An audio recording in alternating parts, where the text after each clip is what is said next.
Hello everyone, मैं राज भंडारी आप सबका स्वागत करता हूं अपने चैनल इलेक्ट्रिकल अड्डा में। आज जो मैं आप सबके सामने जो नेक्स्ट वीडियो लेके आऊँ उत्तराखंड बोर्ड के क्लास 12th की केमिस्ट्री के ऊपर लेके आऊँ। ठीक है, जिसके अंदर हम चैप्टर कौन सा कोऑर्डिनेशन कंपाउंड पढ़ेंगे। ठीक, जिसमें हम इंपॉर्टेंट प्रीवियस ईयर के क्वेश्चन देखेंगे। ये आपका फर्स्ट बुक का लास्ट चैप्टर है। इसके बाद हम सेकेंड बुक जो है वो स्टार्ट कर लेंगे। ठीक है, तो इस वीडियो में हम देखेंगे कि इस चैप्टर से किस किस तरीके के क्वेश्चन आपके बनते हैं। ठीक है, अब यहाँ पे क्वेश्चन बनता है कि जैसे बच्चों के कमेंट भी आ रहे थे कि सर अब तो पैटर्न चेंज हो गया है, पिछले प्रीवियस ईयर के क्वेश्चन तो आएंगे नहीं एग्ज़ाम में। ठीक है, तो हमें ये क्वेश्चन करने चाहिए नहीं करने चाहिए। तो मेरा आंसर होगा यस, आपको करने चाहिए। ठीक, क्यों करने चाहिए? देखो, पहली चीज़ तो आपका सिलेबस तो चेंज हुआ नहीं है, केवल क्वेश्चन के पूछने का तरीका चेंज हुआ है। ठीक है, पैटर्न चेंज होने का मतलब क्वेश्चन जो होगा वो अब नई तरीके से पूछा जाएगा। मतलब क्वेश्चन को घुमा के पूछा जाएगा आपको। अब सीधा सीधा क्वेश्चन नहीं पूछा जाएगा, थोड़ा उसको घुमा के पूछा जाएगा। ठीक है, तो बस ये है। और बाकी आपको थोड़ा डीप पढ़ के जाना है एग्ज़ाम के लिए, ऐसे नहीं कि ऊपर ऊपर से आप पढ़ के चले गए। ठीक, अब हम जब पिछले 5 साल के जब क्वेश्चन कर रहे हैं तो 5 सालों में देखो किस किस तरीके से हर चैप्टर से क्वेश्चन आए हैं वो आपको पता चल जाएंगे।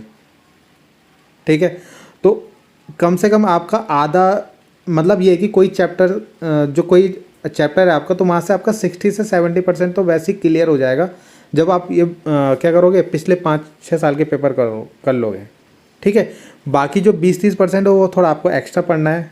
ठीक है, बस और कुछ नहीं है। प्रीवियस ईयर क्वेश्चन करने से ये फ़ायदा होगा, आपके बहुत सारे क्वेश्चन जो होंगे वो क्या होंगे, जो इंपॉर्टेंट पूरे चैप्टर में इंपॉर्टेंट है वो क्लियर हो जाएंगे। ठीक है, और देखो जो क्वेश्चन बनेंगे वो इम्पॉर्टेंट जो आपके टॉपिक है ना उनसे ही बनते हैं। जो क्वेश्चन होंगे इम्पॉर्टेंट टॉपिक से ही बनेंगे, बस उनको थोड़ा घुमा के पूछा जाएगा आपसे, और कुछ नहीं है। ठीक है, तो इसके लिए आपको थोड़ा डीप पढ़ना पड़ेगा और अच्छे से पढ़ के जाना पड़ेगा, तभी आप उन क्वेश्चनों को करोगे। तो बस ये है इसमें कि क्वेश्चन तो देखो सिलेबस सेम है, बस क्वेश्चन को पूछने का तरीका चेंज हो गया आपका। जो पहले क्वेश्चन पूछे जाते थे वैसे नहीं पूछे जाएंगे, वही क्वेश्चन आपको घुमा के पूछे जाएंगे, बस ये है। ठीक, तो जैसे कि पिछली बार भी बोला गया था कि पैटर्न चेंज हो गया है, तो पैटर्न चेंज होने का मतलब क्या था, असर्शन रीजन वाले क्वेश्चन डाल दिए थे, पैराग्राफ डाल दिया था। ठीक, और उनके आंसर तो वही है ना जो आप पढ़ रहे हो, जो आप पढ़ रहे हो टॉपिक, वही आपको उनके आंसर मिलेंगे।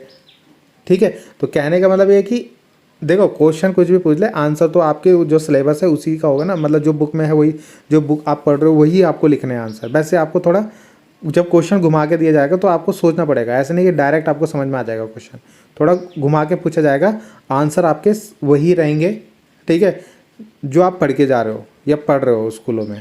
ठीक है, एक ही क्वेश्चन को कई तरीके से पूछा जा सकता है, बस वो है। ठीक, बाकी जब सैम्पल पेपर आएगा तो उससे हमें पता चल जाएगा कि किस तरीके से अगर ज़्यादा ऑब्जेक्टिव क्वेश्चन आ रहे हैं, यानी किस तरीके से क्वेश्चन पूछे जा रहे हैं, तो फिर हम उस तरीके की जो है प्रिपरेशन भी स्टार्ट कर देंगे। ठीक है, तो एक एक नंबर वाले क्वेश्चन भी मैं स्टार्ट करने वाला हूँ बहुत जल्दी से। ऑब्जेक्टिव क्वेश्चन, हर चैप्टर के ऑब्जेक्टिव क्वेश्चन मैं आपके सामने लेके आऊँगा जो पूछे जा सकते हैं आप। ठीक है, बस और कुछ नहीं है, आपको कंटिन्यू करना चाहिए और जो प्रीवियस ईयर के क्वेश्चन है उनको ज़रूर करना चाहिए। उससे तो आपको बहुत फ़ायदा मिलेगा। क्या क्या फ़ायदा मिलेगा, एक तो आपका चैप्टर कंप्लीट हो जाएगा, 60 से 70% तो वैसे ही कंप्लीट हो जाएगा जब आप प्रीवियस ईयर के क्वेश्चन करोगे। ठीक है, फिर आपको ये भी पता चल जाएगा कि चैप्टर के अंदर कौन कौन से इंपॉर्टेंट क्वेश्चन है, कौन कौन से इंपॉर्टेंट टॉपिक है जिनसे हर साल यूके बोर्ड में क्वेश्चन पूछे जाते हैं, तो वो पता चल जाएगा। उन्हीं से क्वेश्चन पूछे जाएंगे आपके इस बार भी। ठीक है, तो ये कहने का मतलब है कि प्रीवियस ईयर के जब 5 साल के पेपर कर लोगे तो इसका मतलब आपका 60 से 70, ज़्यादा भी हो सकता है, 70 से 80% भी हो सकते हैं कोई कोई के चैप्टर। ठीक है, तो मिनिमम मैं ले रहा हूँ 60 से 70% क्या हो जाएगा, कंप्लीट हो जाएगा चैप्टर। तो ये फ़ायदा होगा आपको क्या, प्रीवियस ईयर के इंपॉर्टेंट क्वेश्चन करने से। सिलेबस भी आधा हर चैप्टर का 60 से 70% कंप्लीट हो जाएगा, इंपॉर्टेंट टॉपिक पता चल जाएंगे कि कहाँ से क्या क्वेश्चन पूछे जाते हैं। ठीक है, बाकी थोड़ा आपको डीप पढ़ के जाना है। ठीक है, मतलब ऐसा नहीं कि ये वीडियो आपको जो ये वीडियो है इसमें जितने क्वेश्चन है वही आपको पढ़ना है, पहले इनको पढ़िए फिर इसके बाद जो बच गए उनको करिए। ठीक है, बस ये है। बाकी जैसे नया कुछ आएगा तो उसी तरीके के भी हम प्रिपरेशन को स्टार्ट कर लेंगे। ठीक है, तो बस कुछ और नहीं है, तो स्टार्ट करते हैं इस वीडियो को। और देखते हैं इसमें किस तरीके से इंपॉर्टेंट क्वेश्चन पिछले वीडियोज़ में पूछे गए हैं। ठीक है, मतलब पिछले पेपर में पूछे गए हैं। तो देखते हैं, स्टार्ट करते हैं। तो देखते हैं पहला क्वेश्चन क्या पूछा गया है आपसे। आपको दिया है कि K4 है ना, यहाँ पे लिख देता हूँ मैं, अगर K4 FeCN6, ठीक है, इस तरीके से। कभी कभी ये दिखता नहीं है ना साफ, तो इस तरीके से लिखा हुआ है आपका। और बता रखा है कि Fe जो है ना, यहाँ पे Fe उसका उपसह संयोजक संख्या क्या है, यानी कोऑर्डिनेशन नंबर कितना है। ठीक है, तो ये याद रखना कोऑर्डिनेशन नंबर कैसे निकालते हैं, यानी उपसह संयोजक संख्या कैसे निकालते हैं। जितने भी ये देखो, ये होता है आपका सेंट्रल मेटल एटम, ठीक है, यानी केंद्रीय धातु परमाणु। ठीक है, केंद्रीय धातु परमाणु बोलते हैं इसको। ठीक है, तो ये जो Fe से देखना है आपको, Fe से कितने लिगेंड जुड़े हुए हैं, कितने लिगेंड जुड़े हुए हैं। तो देखो ये कितने लिगेंड है, 6 लिगेंड है ना।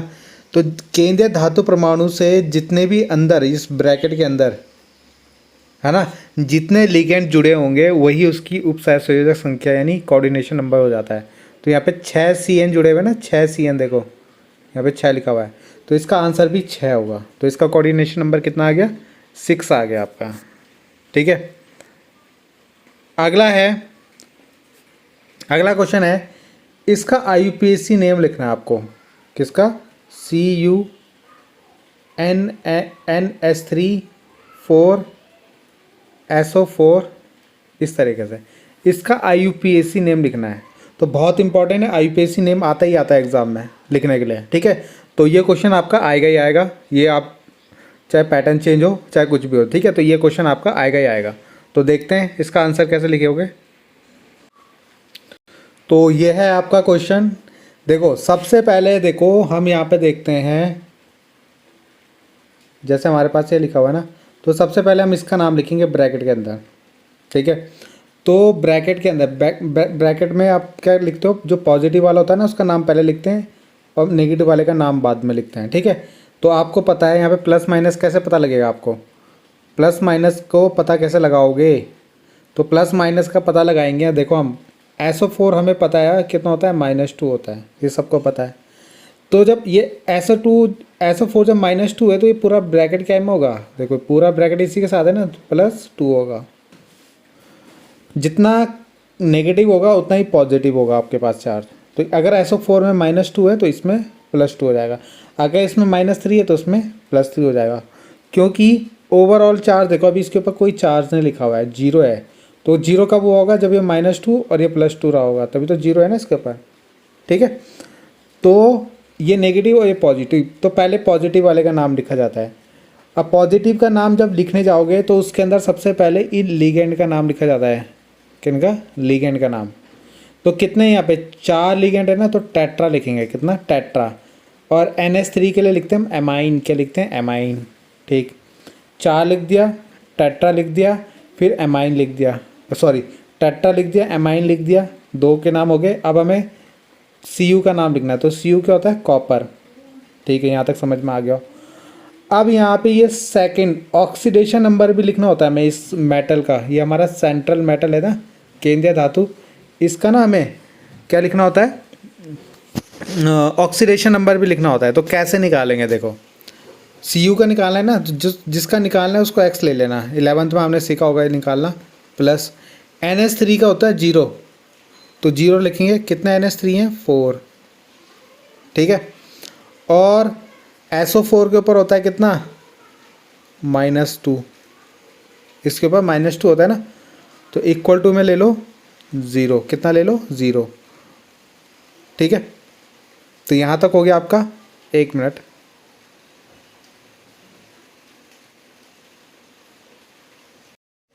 तो इसका IUPAC नेम लिखना है आपको। ठीक है, तो IUPAC नेम कैसे लिखोगे यहाँ पे, देखो सबसे पहले ना यहाँ पे देखो ये SO4 आपको पता है -2 होता है, कितना होता है, -2। तो इसका मतलब ये जो ब्रैकेट होगा ये होगा +2, कितना होगा, +2। ठीक है, तभी तो यहाँ पे टोटल 0 चार्ज है, क्योंकि +2 -2 कितना हो गया, 0 है ना। अभी कोई चार्ज लिखा हुआ है इसके ऊपर, मैंने 0 लिखा हुआ ना। तो 0 कब होगा, जब ये -2 होगा, ये +2 होगा। ठीक, पहली चीज़। दूसरी चीज़ आपको ये याद रखना, प्लस वाले का नाम पहले लिखा जाता है, माइनस वाले का नाम बाद में लिखा जाता है। तो पहले हम इस प्लस वाले का नाम लिखे जाएंगे, यानी ब्रैकेट के अंदर जो है पूरा। अब इसमें भी पहले नाम लिखा जाता है लिगेंड का। तो कितने लिगेंड है यहाँ पे, 4 है ना, तो लिखेंगे टेट्रा। NH3 के लिखते हैं एमाइन। फिर Cu का नाम लिखेंगे कॉपर, और कॉपर की ऑक्सीडेशन नंबर यानी मेटल का जो हमारा सेंट्रल मेटल होता है ना, उसका ऑक्सीडेशन नंबर भी लिखते हैं। तो कैसे निकालेंगे, देखो कॉपर X हो गया, अमोनिया 0 हो गया, 0 × 4, और SO4 के ऊपर कितना होता है, -2 होता है, इक्वल टू 0। तो ये तो x, ये पूरा 0 हो गया, तो -2 इक्वल टू 0। तो x इक्वल टू कितना आएगा, -2 उधर जाएगा तो प्लस का 2, तो x की होगी +2। ठीक है, तो उसके बाद हम नाम लिखते हैं SO4 का। SO4 का नाम क्या होगा, सल्फेट। क्या होगा, सल्फेट। ठीक है, तो इस तरीके से आपका IUPAC नेम लिखा जाता है। बाकी हिंदी में ये लिखा है मैंने सेम टू सेम।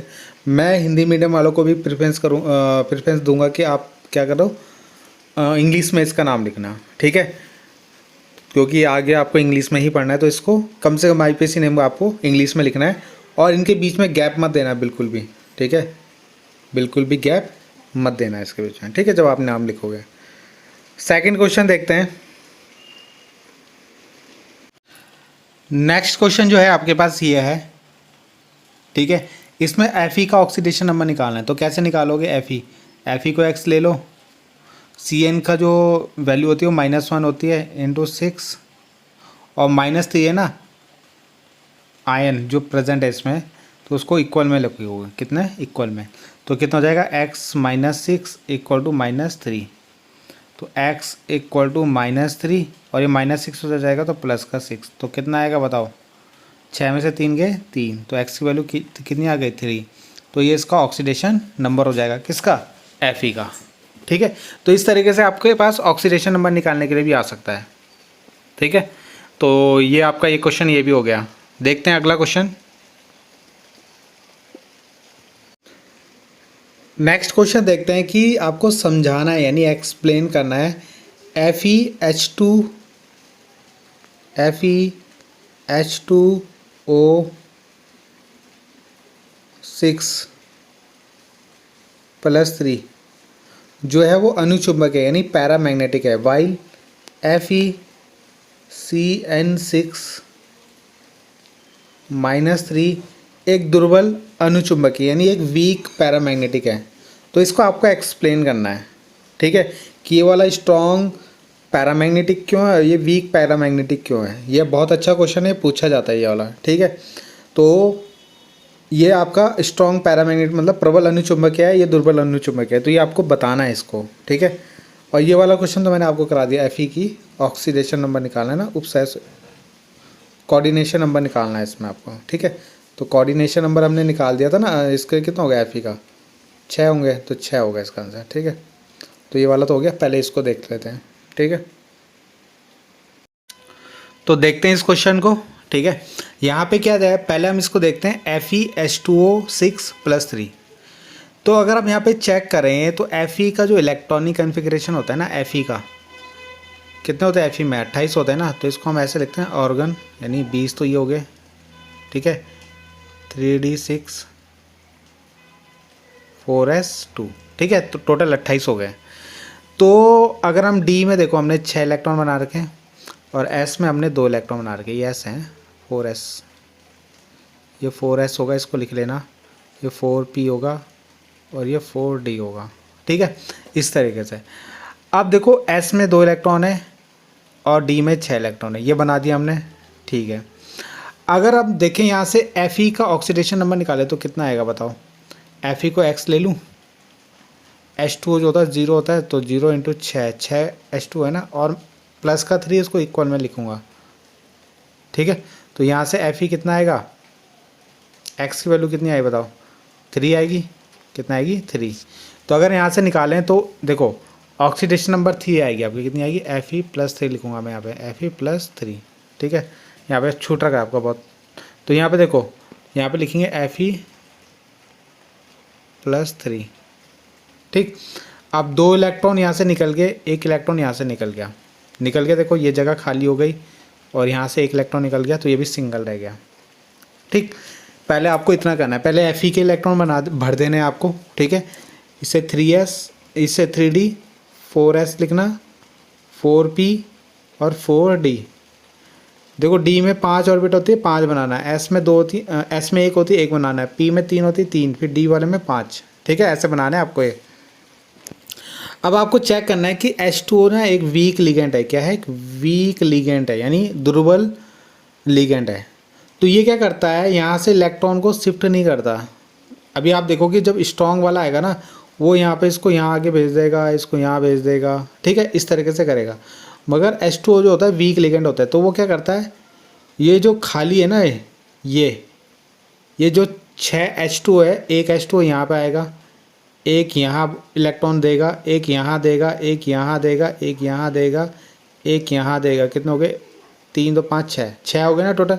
और ये आपस में मिलके 6 ऑर्बिटल मिलके हाइब्रिडाइज हो जाएंगी। कौन सी? sp3d2। एक s, एक ये वाली s 4s, एक 4p की 3 और 4d की 2, ये आपस में मिलके क्या बना देंगी? sp3d2 हाइब्रिडाइजेशन बनाएगी। ठीक है, तो अब अगर आप देखो तो ये देखो, ये तो मिल गई आपको क्या, H2O ने ले ली 6 H2O ने इनके साथ बॉन्ड बना लिया 6 ऑर्बिटल। तो अगर आप यहाँ देखो, ये सारे सिंगल इलेक्ट्रॉन रह गए।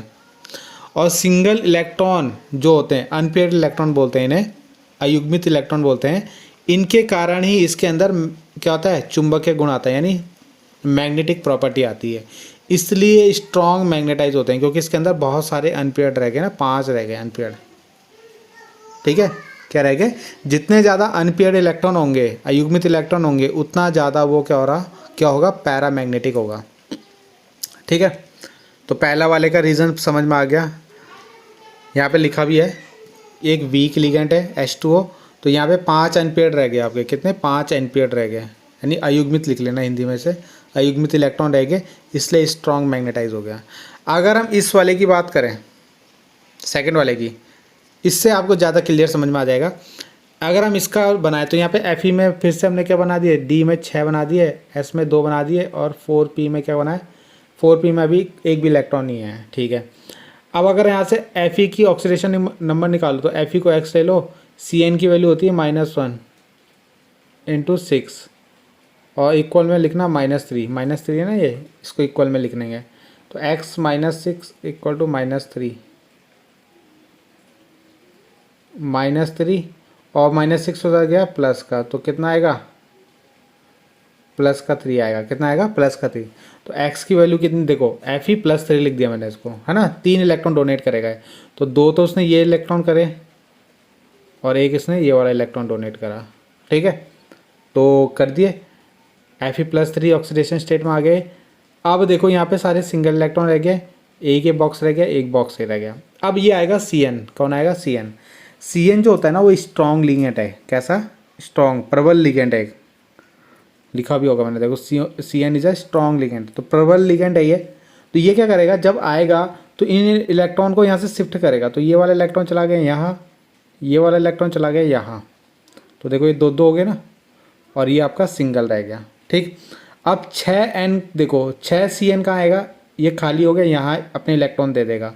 Cn के पास क्या होंगे, लोन पेयर होंगे ना, तो वो क्या करेगा, आके यहाँ पे इलेक्ट्रॉन दे के बॉन्ड बना लेगा। ये भी आके यहाँ पे बॉन्ड बना लेगा, ये भी आके यहाँ बॉन्ड बना लेगा, बॉन्ड इलेक्ट्रॉन दे के। ठीक है, तो 6 इलेक्ट्रॉन, 6 Cn आपके जुड़ गए Fe के साथ। तो यहाँ पे अगर आप देखो तो ये तो पेयर्ड हो गया, ये भी पेयर्ड हो गया, केवल एक ही इलेक्ट्रॉन सिंगल है, अनपेयर्ड है। क्या है? एक ही इलेक्ट्रॉन आपका अनपेयर्ड है, तो इसलिए ये वीक हो जाएगा। मैंने बताया ना, जितने कम अनपेयर्ड इलेक्ट्रॉन होंगे वो इतना वीक हो जाएगा, यानी उतना दुर्बल हो जाएगा। ठीक है, उसमें 5 सिंगल इलेक्ट्रॉन थे, तो ज़्यादा स्ट्रॉन्ग क्या बना रहा था, मैग्नेटिक फील्ड बना रहा था। इसमें एक ही है, तो ये वीक हो जाएगा। ठीक है, तो ये इसका रीज़न लिखना था आपको। आए समझ में? और डबल वाले क्यों हो जाते हैं जीरो, डबल वाला क्यों नहीं बनाता मैग्नेटिक फील्ड? क्योंकि एक जो मैग्नेटिक फील्ड बनाएगा, मान लो एक जो है क्लॉकवाइज घूम के मैग्नेटिक फील्ड बना रहा है, तो दूसरा वाला एंटी क्लॉकवाइज घूम के सेम मैग्नेटिक फील्ड बनाएगा, तो कैंसिल हो जाएगा और जीरो हो जाएगा। ठीक है। तो यहाँ पे 0, यहाँ पे 0, केवल यही बना रहा होगा। ऊपर वाले में सारे 5 के 5 बना रहे हैं आपके हैं, ठीक है। ये जो 5 है ना, ये पाँचों बना रहे थे, ठीक है।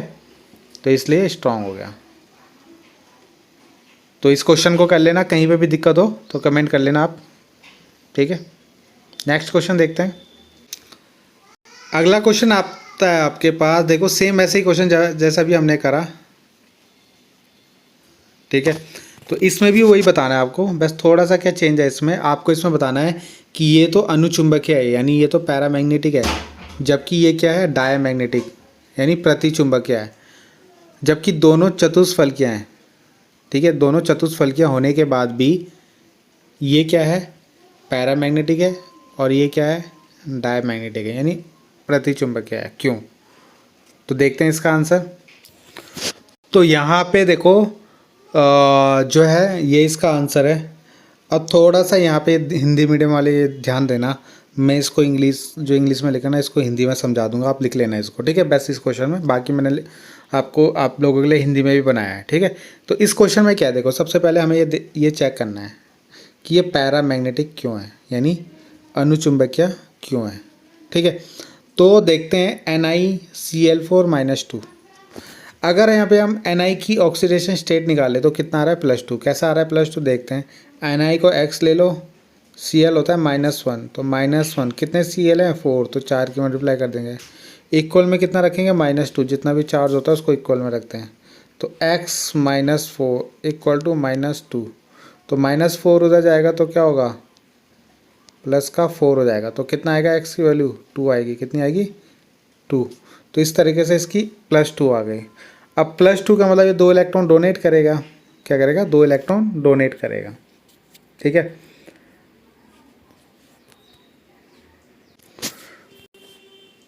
तो +2 ऑक्सीडेशन स्टेट होने के कारण जो Cl- होता है ना, इसके साथ ये वीक लिगेंड है। क्या है, वीक लिगेंड है।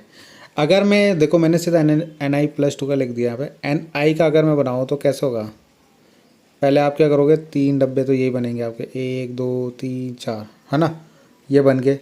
फिर S के 2 बनेंगे, और फिर P के 3 बनेंगे, 1 2। अब क्या होगा, इसका जो इलेक्ट्रॉनिक कन्फिग्रेशन होता है ना, किसका, Ni का, वो होता है 4d8, सॉरी 3d8, ठीक है। तो इसमें 8 इलेक्ट्रॉन भरेंगे। तो 8 इलेक्ट्रॉन कैसे भरेंगे, पहले 1 जाएगा, फिर 2, फिर 3, फिर 4, फिर 5, है ना, फिर 6 7 8 इलेक्ट्रॉन बढ़ गए। फिर 4s2 होता है, यानी 2 इलेक्ट्रॉन इसमें होंगे, ठीक है। 3d8 4s2 होता है, किसका, निकिल का। तो D में हमने 8 इलेक्ट्रॉन भर दिए, ये 3d आपका, ठीक है, और ये 4s है। तो 8 इसमें भर दिए, 2 इलेक्ट्रॉन इसमें भर दिए, ठीक है। अब आपने पता है किसकी होती है, +2 ऑक्सीडेशन स्टेट। तो 2 इलेक्ट्रॉन इसको निकालना है। तो 2 इलेक्ट्रॉन कौन से निकालेगा, ये 2 इलेक्ट्रॉन ये डोनेट कर देगा ये। तो S वाली जो ऑर्बिट है वो खाली हो जाएगी, देखो बना रखी है यहाँ पे खाली, जब ये +2 की तरह काम करेगा, है ना, Na+2। तो उस समय ये S के दोनों इलेक्ट्रॉन को डोनेट कर देगा। केवल किस में रह जाएंगे, आपके D में इलेक्ट्रॉन रह जाएंगे, ठीक है, 8 इलेक्ट्रॉन। ये तो लिखा था ना 3d8 4s2। तो जब ये Na+2 होगा तो यानी ये 2 इलेक्ट्रॉन यहाँ से निकाल देगा अपने, तो केवल क्या बचेंगे, 3d8, ठीक है। अब जो Cl है वो वीक लिगेंड है, क्या है, वीक लिगेंड। तो 4 Cl है ना, वो कहाँ बॉन्ड बनाएगा, एक तो यहाँ बना देगा, ये 4 Cl यहाँ आएंगे, और वो यहाँ जुड़ के क्या बनाएंगे, बॉन्ड बना लेंगे। तो यहाँ पे ये चारों ऑर्बिटल आपस में मिलकर हाइब्रिडाइजेशन करेगी, यानी sp3 होगा। यहाँ पे क्या होगा, sp3 हाइब्रिडाइजेशन, एक s और 3 p ऑर्बिटल आपस में मिल जाएंगे, ठीक है। अब आपको दिख रहा है कि यहाँ पे 2 इलेक्ट्रॉन जो है वो अनपेयर्ड रह गए, ठीक है, अयुग्मित रह गए। तो इसलिए ये क्या होता है, पैरामैग्नेटिक होता है, यानी अनुचुंबकीय होता है, ठीक है। ये समझ में आ गया, क्योंकि इसमें क्या रह गए, 2 इलेक्ट्रॉन अयुग्मित रह गए, इसलिए ये पैरामैग्नेटिक होता है, ठीक। अगर हम देखें NiCO4 का, तो NiCO4 का अगर देखें तो यहाँ पे Ni की 0 ऑक्सीडेशन स्टेट होती है, क्योंकि देखो Ni Ni को मैं x ले लूँ और ये पूरा CO 0 होता है, तो 0 × 4 तो कितना आएगा, x को टू 0 आ जाएगा आपका। ठीक है, तो यहाँ पे 0 होती है। और अभी हमने देखा निकिल का इलेक्ट्रॉनिफिकेशन 3d8 4s2 होता है। तो पहले D में हमने 8 इलेक्ट्रॉन भरने, फिर S में हमें 2 इलेक्ट्रॉन भरने हैं, उसके आगे की खाली रख देनी है 4p और 4d। ठीक है, अब आपको पता है जीरो ऑक्सीडेशन स्टेट है, मतलब एक भी इलेक्ट्रॉन यहाँ से डोनेट नहीं होगा आपका, है ना। अब जो ये CO है वो स्ट्रॉन्ग लिगेंड है, क्या है, स्ट्रॉन्ग लिगेंड है आपका। तो ये क्या करेगा, इन इलेक्ट्रॉन को शिफ्ट करेगा। देखो स्ट्रॉन्ग वाले ही इलेक्ट्रॉन को शिफ्ट करते हैं, वीक वाले नहीं करते, जैसे इससे ऊपर वाले में नहीं करा उसने। ठीक है, तो शिफ्ट कैसे करेगा, एक इलेक्ट्रॉन यहाँ चला जाएगा, एक इलेक्ट्रॉन इसके साथ हो जाएगा। ठीक है, तो यानी S वाली आपकी खाली हो जाएगी। अब S वाली आपकी खाली, देखो खाली बनाई है ना मैंने यहाँ। ठीक है, अब जब S वाली खाली हो गई, अब आपके पास 4 CO हैं, वो बॉन्ड बनाने आएंगे। तो एक यहाँ आएगा, एक यहाँ, एक यहाँ, एक यहाँ। ठीक है, तो ये भी कितना होगा, sp3 होगा। ठीक है, तो sp3 होने की वजह से क्या होगा, ये तो sp3 हो जाएगा। मगर अगर हम यहाँ देखें, यहाँ एक भी इलेक्ट्रॉन सिंगल नहीं है आपका, क्या नहीं है, सिंगल इलेक्ट्रॉन नहीं है यहाँ पे। तो इसलिए कैसा हो जाएगा, डाया मैग्नेटिक होगा। कैसा होगा, डाया, प्रति चुंबकीय, क्या होगा, प्रति चुंबकीय होगा। ये आपका एक इलेक्ट्रॉन तो होना ही होना चाहिए सिंगल, तभी वो पैरामैग्नेटिक होता है, वरना वो डायमैग्नेटिक हो जाएगा अगर उसके सारे इलेक्ट्रॉन फिल्ड हैं। ठीक है, तो इसलिए ये क्या होता है, डायमैग्नेटिक होता है। तो आपको इसमें क्या लिखना है, हिंदी मीडियम वाले नो अनपेड, मतलब इंग्लिश वाले तो no unpaired electron present in case, so ये डायमैग्नेटिक, यानी इसमें कोई भी अयुग्मित इलेक्ट्रॉन उपस्थित नहीं होता, इसलिए इसे प्रतिचुंबकीय, इसलिए यहाँ प्रतिचुंबकीय होता है। ठीक है, और ऊपर वाले में लिख लेना, क्योंकि यहाँ 2 अयुग्मित इलेक्ट्रॉन पाए जाते हैं, इसलिए यह क्या होता है आपका, अनुचुंबकीय होता है। ठीक है, तो ये क्वेश्चन भी आपका हो गया, बहुत इंपॉर्टेंट क्वेश्चन है, इसको ज़रूर कर लेना। ठीक है,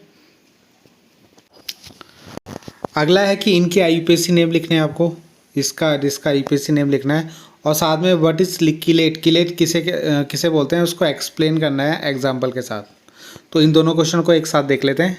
ठीक है, तो यहाँ पे आपको IUPAC नेम लिखना है। तो आपको पता है यहाँ पे ये जो K होता है प्लस होता है, क्या होता है, प्लस। तो इस वाले का नाम पहले लिखेंगे और इस ब्रैकेट वाले का नाम बाद में लिखेंगे। तो K को क्या लिखेंगे हम, पोटेशियम। ठीक है, पोटेशियम लिख लिया हमने। उसके बाद देखो सबसे पहले लिगेंड का नाम लिखेंगे हेक्सा, और क्या ये साइनो, तो साइनो लिखेंगे, हेक्सा साइनो। और इसका नाम लिखेंगे फेरेट, क्या लिखेंगे, फेरेट। ठीक है, तो यहाँ पे फेरेट ATE, देखो फेरेट ATE लगाया हमने नाम के लास्ट में। ऐसा क्यों लगाते हैं हम लोग, तो ऐसा इसलिए लगाते हैं जब भी मेटल नेगेटिव वाले के अंदर होता है, Fe क्या है, ये पूरा नेगेटिव है ना, उसके अंदर होता है, तो उसके नाम के लास्ट में ATE लगा देते हैं।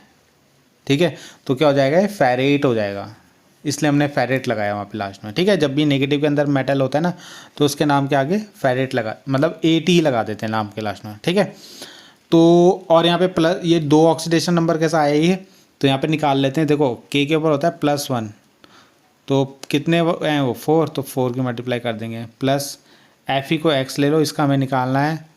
और Cn कितना होता है -1, और कितने Cn है हमारे पास 6, तो 4 + x - 6 = 0। तो x - 2 आएगा ना, 4 में 6 में से 4 गया तो 2 बचेगा, 0। तो x = कितना आएगा, 2 आ गया, है ना। 6 × 6, ये माइनस का 6 हो गया, माइनस का 6 प्लस का 4, तो दोनों को माइनस करोगे माइनस का 2 आएगा, माइनस का 2 उधर गया तो प्लस का 2 बन गया आपका। ठीक है, तो इस तरीके से यहाँ पे ऑक्सीडेशन नंबर कितना आ गया, 2 आ गया आपका। अब की बार यहाँ देखो, अब की बार SO4 ये -2 है और ये प्लस है, 2 हो जाएगा, कितना हो जाएगा, +2। अब की बार इसका नाम पहले लिखेंगे, प्लस वाले का नाम पहले लिखते हैं ना। ठीक है, अब देखो यहाँ पे भी लिगेंड का नाम सबसे पहले लिखेंगे, तो टेट्रा एमाइन, NH3 को क्या लिखेंगे, एमाइन। और Cu है तो इसको कॉपर लिखेंगे, क्या लिखेंगे, कॉपर। इसके नाम के लास्ट में ATE नहीं लगाया हमने, क्यों? क्योंकि ये आपकी बात पॉजिटिव वाले के अंदर आ रहा है। किसके अंदर? पॉजिटिव वाले के अंदर। जब वो पॉजिटिव वाले के अंदर आएगा तो उसके नाम के लास्ट में ATE नहीं लगाएंगे, ठीक है। और यहाँ पे कॉपर की क्या है? कॉपर की ऑक्सीडेशन नंबर कैसे निकालोगे? X NH3 होता है 0, तो 0 इंटू 4 है ना, इंटू SO4 के ऊपर -2 इक्वल टू 0। तो कितना होगा? ये तो 0 हो जाएगा पूरा, ठीक है, यहाँ पे प्लस आएगा। और -2 इक्वल टू 0, तो X इक्वल टू कितना आ गया? 2। तो इस तरीके से यहाँ पे 2 आया और बाकी SO4 को क्या लिख देंगे? सल्फेट लिख देंगे, ठीक है। तो इस तरीके से इसका IUPAC नेम लिखा गया, ठीक।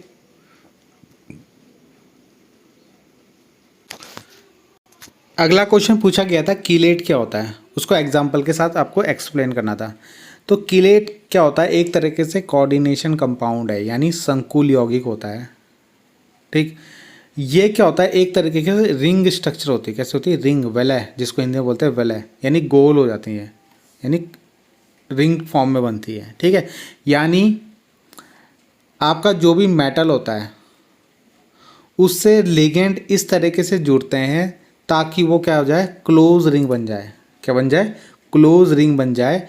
उसी को हम कीलेट बोलते हैं, ठीक है, यानी एक वलय बन जाए। जैसे अगर हम एग्जांपल देखें, एग्जांपल से ज़्यादा समझ में आएगा। ये हमारा मेटल हो गया। अब यहाँ पे एथिलीन डाइअमाइन जो है, ठीक है, वो इसका एक एन यहाँ से भी इलेक्ट्रॉन दे रहा है, यहाँ से भी इलेक्ट्रॉन दे रहा है। तो ये जब जुड़ रहे हैं तो ये देखो पूरा क्लोज हो गया। क्या हो गया? क्लोज हो गया, ठीक है।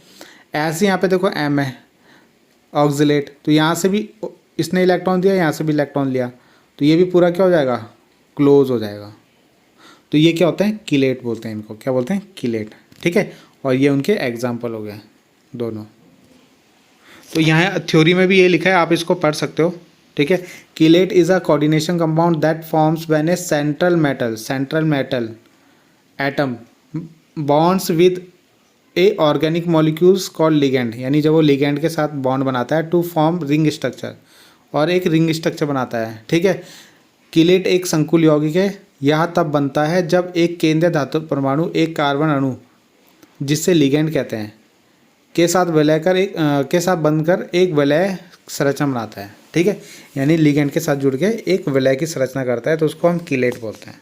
बस इतना इसके अंदर लिखना था, ठीक है। अगला जो आता है, इनके IUPAC नेम लिखने हैं हमें, ठीक है, ठीक है। और यहाँ पे इसकी आपको कोऑर्डिनेशन नंबर बताना है। ये तो हमने बहुत बार कर लिया, इसका 6 आंसर होगा। 6 जुड़े हुए ना, तो इसका कोऑर्डिनेशन नंबर 6 होगा। फिर इनका भी IUPAC नेम लिखना है आपको, ठीक है। ये वाला क्वेश्चन तो कर लिया हमने अभी कि NiCl4-2 क्या होता है? एक अनुचुंबक है, यानी पैरामैग्नेटिक है, जबकि ये क्या है? प्रतिचुंबक है, यानी ये पैरा और ये डायमैग्नेटिक है। क्यों? वो आपको एक्सप्लेन करना है। और एक लास्ट में आपको VBT थ्योरी, कोऑर्डिनेशन नंबर की VBT थ्योरी, ये इंपॉर्टेंट है, थ्योरेटिकल है। इसकी VBT थ्योरी आपको लिखनी है, ठीक है। और बाकी इसका ऑक्सीडेशन नंबर निकालना है, ठीक है। तो ये आप निकाल सकते हो, देखते हैं, ठीक है, करते हैं इनको। बाकी ये क्वेश्चन भी दोबारा आ गया, देखो, ये अनुचुंबक है, ये प्रतिचुंबक है, जबकि दोनों क्या हैं?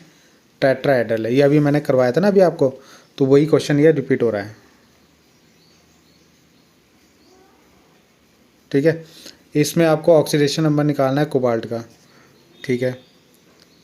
और एक चीज़ है, ये क्वेश्चन उपसह संयोजक संख्या का क्या अर्थ है, यानी कोऑर्डिनेशन नंबर से क्या समझते हो? कोऑर्डिनेशन नंबर में क्या बताया था? लिगेंड के बारे में, कितने लिगेंड आपके किससे जुड़े हुए हैं?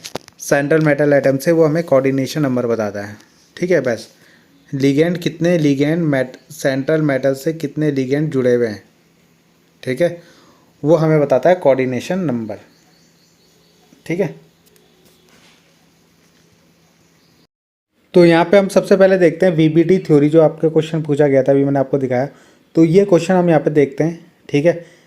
तो VBT थ्योरी के अंदर आपको क्या क्या लिखना है कोऑर्डिनेशन नंबर के अंदर? तो यहाँ पे मैंने इसको 5 पॉइंट इसके लिखे हैं, ठीक है। और ये आपके हिंदी में भी आपको मिल जाएंगे, ठीक है। सबसे पहला पॉइंट ये है कि जो सेंट्रल मेटल होता है वो क्या कराता है? प्रोवाइड कराता है definite number of vacant orbitals to form coordinate bond with the ligands.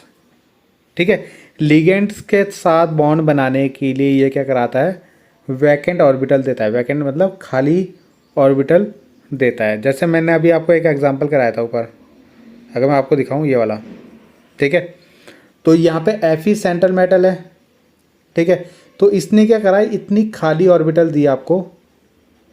ये खाली ऑर्बिटल किसके लिए, H2O के लिए, H2O के यानी H2O क्या है, लिगेंड। तो कितने H2 हैं, 6, तो 6 के साथ ये बॉन्ड बनाता है, 1 2 3 4 5 6। जब भी लिगेंड जिस ऑर्बिटल के साथ बॉन्ड बनाएगा सेंटर मेटल की, वो खाली होनी चाहिए। तो आपको देखा होगा यहाँ पे खाली हैं, देखो 1 ये 3 ये और 2 ये, 6 है ना टोटल, तो 6 यहाँ पे जुड़ जाएंगे आपके। ठीक है, तो ये कौन दे रहा है, सेंट्रल मेटल। कौन दे रहा है, सेंट्रल मेटल, केंद्रीय धातु। ठीक है भाई, तो पहला पॉइंट यही लिखा गया है।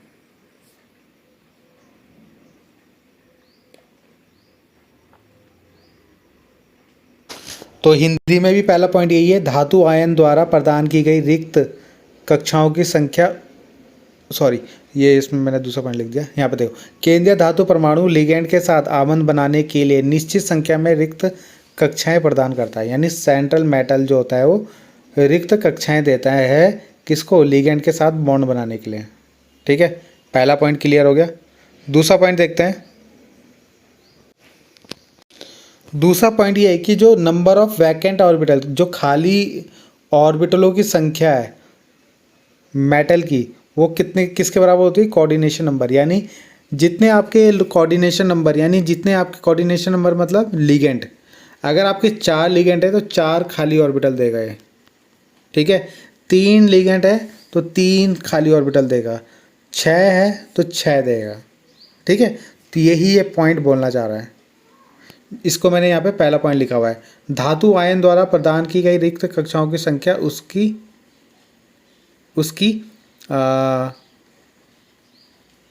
क्या, कोऑर्डिनेशन नंबर के बराबर होती है। यहाँ पे देखो मिस थोड़ा छूट गया, कोऑर्डिनेशन नंबर के बराबर होती है।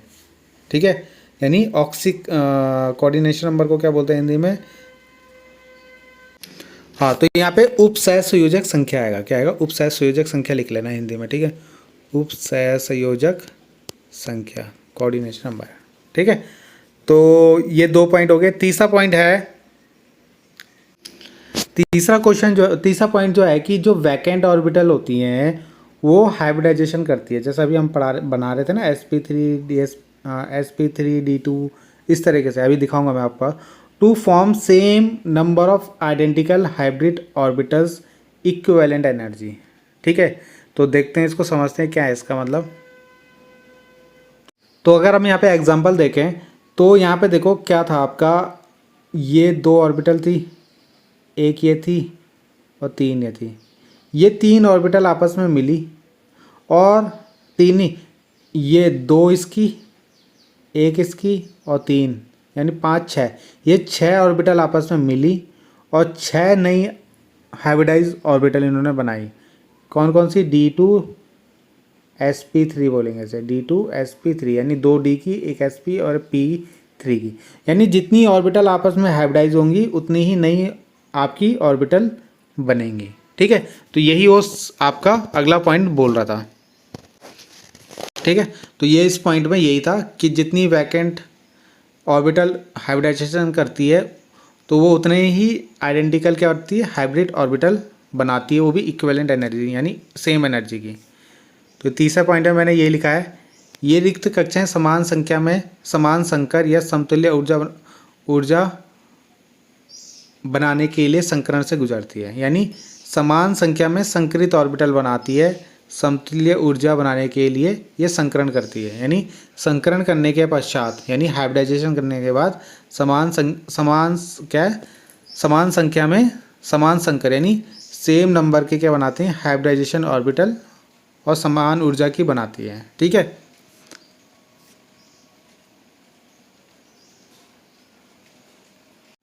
तो अगर हम हिंदी में देखें थर्ड पॉइंट, तो इसमें ये लिखा गया है कि जब ये इनके बीच में संकरण होता है, संकरण मतलब हाइब्रिडाइजेशन होता है, तो ये क्या करती हैं, समान संख्या में समान संकर या समतुल्य ऊर्जा की क्या बनाती हैं, क्या करती हैं, समान क्या है, संकर या समतुल्य ऊर्जा बनाने के लिए संकरण से गुजरती है। यानी संकरण जो करती है हाइब्रिडाइजेशन, उससे समान संख्या में आपकी नई हाइब्रिडाइज ऑर्बिटल्स बनती है और उनकी एनर्जी क्या होती है, समान होती है। ये पॉइंट ये बोलना चाह रहा है, ठीक है।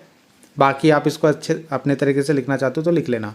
फोर्थ पॉइंट है each ligand has at least one orbital containing A lone pair of electron. यानी जितने भी लिगेंड आ रहे हैं ना बॉन्ड बनाने के लिए, चाहे वो CN आ रहा है चाहे वो H2O आ रहा है, ठीक है, तो at least one orbital containing A lone pair, यानी इनके पास कम से कम एक लोन पेयर होना चाहिए इलेक्ट्रॉन डोनेट करने के लिए, ठीक है।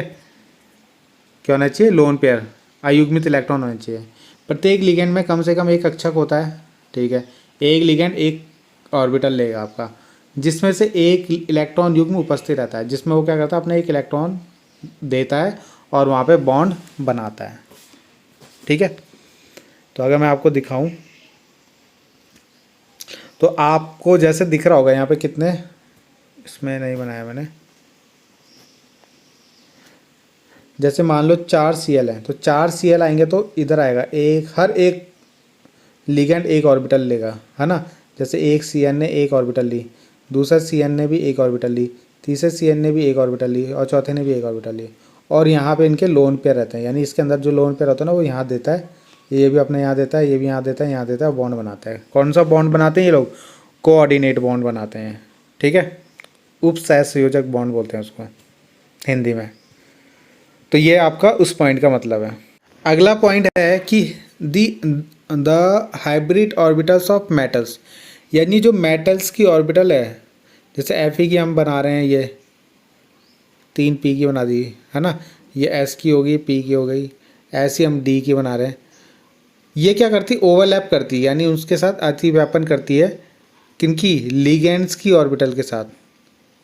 तो कहने का मतलब क्या है, जो अभी हम बना रहे थे ना ऐसा ऑर्बिटल, और CN यहाँ पे आके इलेक्ट्रॉन दे रहा है, तो यानी ये CN क्या कर रहा है, पहले ये ऑर्बिटल तो किसकी है, सेंट्रल मेटल की है, और जो लिगेंड आ रहा है वो लिगेंड भी अपनी ऑर्बिटल लेके आ रहा होगा। तो ये दोनों आपस में क्या करती हैं, ओवरलैप करती हैं, अतिव्यापन करती है, और तब आपका बॉन्ड बनता है किसके, मेटल के और लिगेंड के बीच में, ठीक है।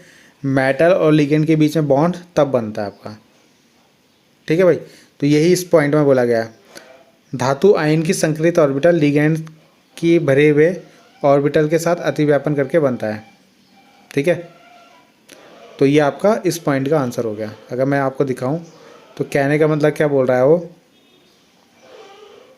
कहने के लिए बोल रहा है कि जैसे यहाँ पे आपका ये Cl4 आएगा, तो ये ऑर्बिटल किसकी है, सेंट्रल मेटल की, इसकी जो ऑर्बिटल होगी इसके साथ इसका क्या होगा, अतिव्यापन होगा, और अतिव्यापन मतलब ओवरलैपिंग होगी, तब जाके इनके बीच में बॉन्ड बनता है, कोऑर्डिनेशन बॉन्ड, ठीक है। तो ये पॉइंट ये बोलना चाह रहा है। देखते हैं नेक्स्ट क्वेश्चन। अगला एक क्वेश्चन था आपके पास, ज्योमेट्रिकल आइसोमेरिज्म की डेफिनेशन लिखनी थी आपको, एक ऑप्टिकल आइसोमेरिज्म की लिखनी थी। तो पहला देखते हैं हम ज्योमेट्रिकल आइसोमेरिज्म, ठीक है। अभी मैं आपको क्वेश्चन दिखा दूंगा। तो ये क्वेश्चन है आपका, ज्यामितीय समावता यानी ज्योमेट्रिकल आइसोमेरिज्म, और प्रकाशिक समावता यानी ऑप्टिकल आइसोमेरिज्म, इन दोनों को आपको एक्सप्लेन करना है, ठीक है। तो देखते हैं इसको। तो जो नेक्स्ट क्वेश्चन यहाँ पे बनता है, ठीक है, ये क्वेश्चन आपका रह गया था, तो इसमें आपको बताना है प्रकाशिक समावता को समझाइए, यानी आपको एक्सप्लेन करना है किसको, ऑप्टिकल आइसोमेरिज्म को, ठीक है।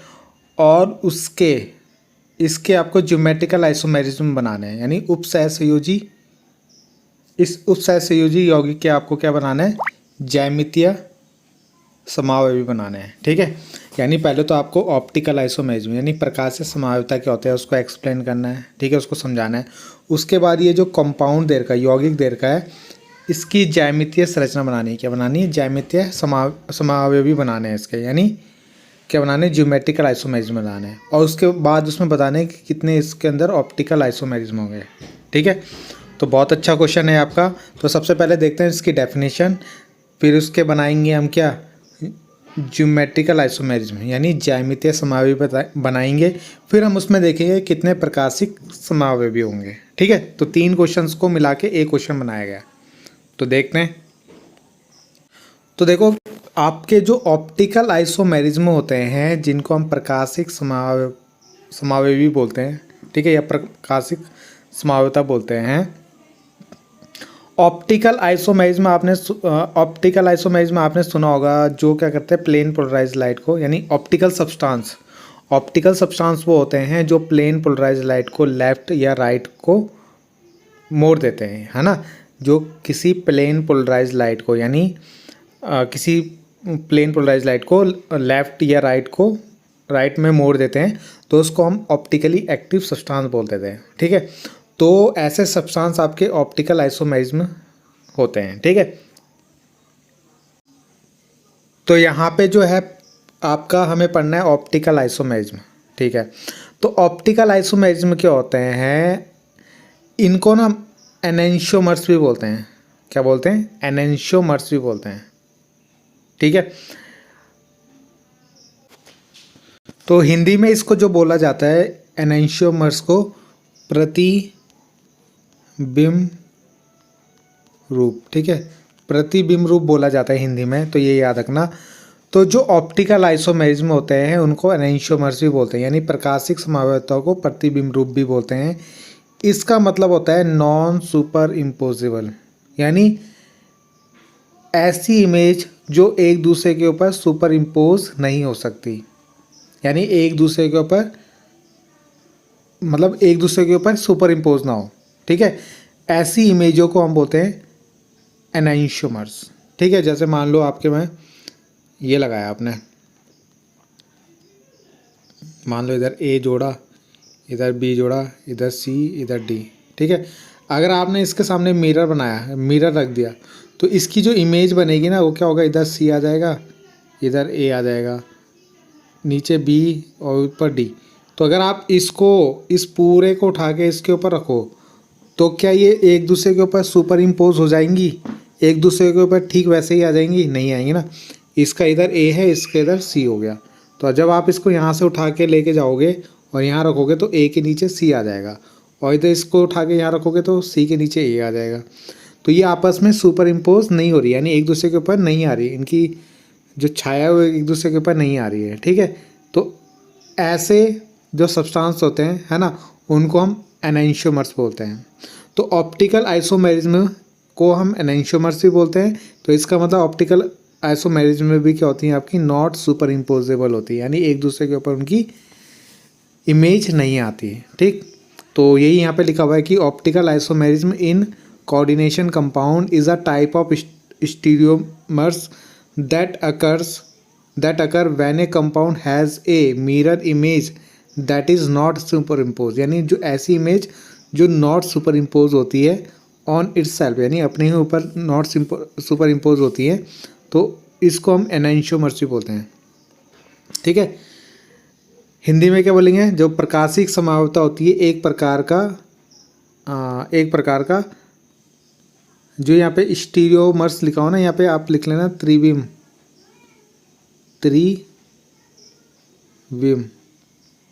ठीक है, त्रिविम समावेवी, ठीक है, त्रिविम समावेवी है। यह तब होता है जब अणुओं का आणविक और संरचना सूत्र तो समान होता है।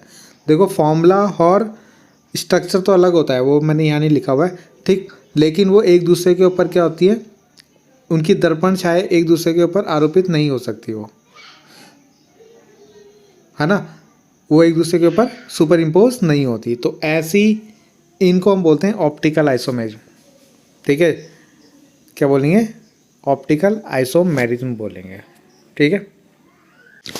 तो आपको समझ में आ गया होगा optical isomerism, not super imposable image जो आपके बनाएंगे, ऐसे कंपाउंड आपके ऑप्टिकल आइसोमेरिज्म होंगे, ठीक है। अगर हम यहाँ पे देखें, आपको दे रखा था कि जो आपका ऐसे दे रखा था ना पीटी, उसमें NH3, फिर दे रखा था Cl, फिर दे रखा था Br, फिर दे रखा था Py, और बोला था कि इसकी क्या बनाओ, ज्योमेट्रिकल आइसोमेरिज्म बनाओ, यानी ज्यामितीय क्या बनाओ, समावेवी बनाओ इसके। तो कैसे बनाओगे, तो चार थे आपके पास, तो चारों को क्या करना है आपको, देखो बीच में आता है पीटी, चारों में से एक को तो फिक्स कर दो, जैसे मैंने NH3 को यहाँ पे फिक्स कर रखा है ये वाली पोजीशन में, ठीक है। तो उसके अपोजिट में एक बार Br लिया और इधर लगा दिया Cl, इधर लगा दिया Py, ठीक है। दूसरी बार फिर करा Pt, इधर तो NH3 फिक्स रहेगा। अब की बार यहाँ Cl लगा दिया और इधर क्या लगा दो, इधर Br लगा दिया, इधर Py लगा दिया। और अगली बार फिर से क्या करा, Pt लिया, इधर तो NH3 रहेगा। तो एक बार मैंने इसके Br रखा, एक बार Cl रखा, एक बार इसकी जगह Py रख दो, क्या रख दो, Py, और इनको चेंज कर दो, इधर Cl लगा दो, इधर Br लगा दो। तो ये 3 ज्यामितीय बनाएगा, कितनी, 3 ज्यामितीय संरचना बनाएगा, ठीक है। इसके अलावा नहीं बनेगी, आप कोशिश करना इसको बनाने की, नहीं बनेगा, ठीक है। तो ये ऊपर वाला ना गलत है, गलत तो नहीं है, मतलब वो सही तरीके से बनाने था, स्क्वायर टाइप का, ठीक है, स्क्वायर प्लेनर। तो ये वाला आपका इसको बनाना है आपको, ठीक है, इसको रहने देना। तो नेक्स्ट चीज़ जो हमें यहाँ पे पूछा गया था कि इनमें से ये जो हमने बनाया है तो इसमें कितने ऑप्टिकल जो है आइसोमेरिज्म शो करेंगे, ठीक है। तो यहाँ पे एक चीज़ याद रखना, जितने भी स्क्वायर प्लेनर वाले होते हैं ना, ये इनमें से ये कभी भी ऑप्टिकल आइसोमेरिज्म शो नहीं करते। और ये तभी ऑप्टिकल आइसोमेरिज्म शो करेंगे जब ये क्या करेंगे, अनसिमेट्रिकल क्या क्लेटिंग लिगेंड्स इसमें जुड़े होंगे, ठीक है, यानी असममित लिगेंड इसके साथ क्या होंगे, जुड़े होंगे, तभी ये प्रकाशिक समयावता यानी ऑप्टिकल आइसोमेरिज्म शो करेंगे, वरना नहीं शो करेंगे। तो यहाँ पे जो ये शो कर रहा होगा 0 बना होगा, ठीक है, क्योंकि यहाँ पे आपकी प्लेन ऑफ सिमेट्री प्रेजेंट है, ठीक है। हमारी प्लेन ऑफ सिमेट्री प्रेजेंट नहीं होनी चाहिए।